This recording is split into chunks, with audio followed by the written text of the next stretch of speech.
Rudy Giuliani is offering NBC News some new insights about why he made that stunning revelation about the president's involvement in a payment to Stormy Daniels when he did, telling us overnight that he became aware of documents that show proof of the payment.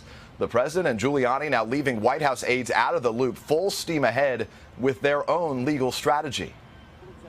This morning, major fallout from that freewheeling Fox News interview. The president's new lawyer, Rudy Giuliani, revealing on live TV Mr. Trump repaid his attorney-turned-fixer Michael Cohen for that $130,000 hush money payment to porn star Stormy Daniels.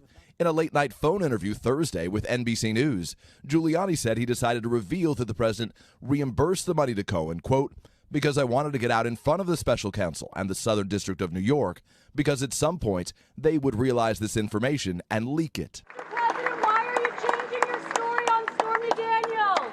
A reimbursement the president paid Cohen through monthly retainer fees and 12 installments of $35,000 each starting in January 2017, according to Giuliani. This after the president denied even knowing about the payment just last month. Did you know about the $130,000 payment to Stormy Daniels? Giuliani also telling NBC News he doesn't think Mr. Trump realized he paid Cohen back the money until he made the president aware of the paperwork.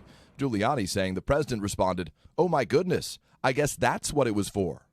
Giuliani's initial Fox News bombshell catching White House staff off guard, including Press Secretary Sarah Sanders. The first awareness I had was during the interview last night. But Giuliani says he wasn't just freelancing with that revelation, but speaking with the president's blessing. Telling the Washington Post he was well aware that at some point when I saw the opportunity, I was going to get this over with. Giuliani arguing the payment didn't violate campaign finance laws, but later suggesting there were political motivations. Imagine if that came out on October 15th, 2016, in the middle of the last debate with Hillary Clinton. So to make it go away, they made this Cohen payment. didn't even ask. Cohen made it go away. He did his job. Stormy Daniels' lawyer reacting overnight. Everyone involved in this transaction around the time knew the importance of the payment as it related to the election. So any claim that the payment had nothing to do with the election is completely bogus. There's no question it had everything to do with the election. Meanwhile, President Trump is up tweeting about NBC News this morning. It follows an NBC report yesterday that there was a wiretap on the phones of Michael Cohen, the president's longtime personal lawyer, citing two separate sources with knowledge of the legal proceedings involving Cohen.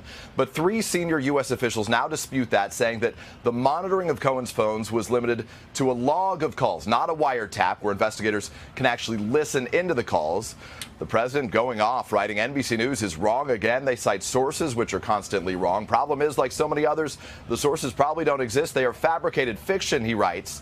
NBC, my former home with The Apprentice, is now as bad as fake news CNN. Sad. We should note the president today will be heading out of town to Dallas, where he will be speaking to the NRA. Savannah and Hoda. All right, Peter Alexander. Peter, thanks. Thank you. Hello, Today fans. Thanks for checking out our YouTube channel. Subscribe by clicking that button down there and click on any of the videos over here to watch the latest interviews, show highlights, and digital exclusives.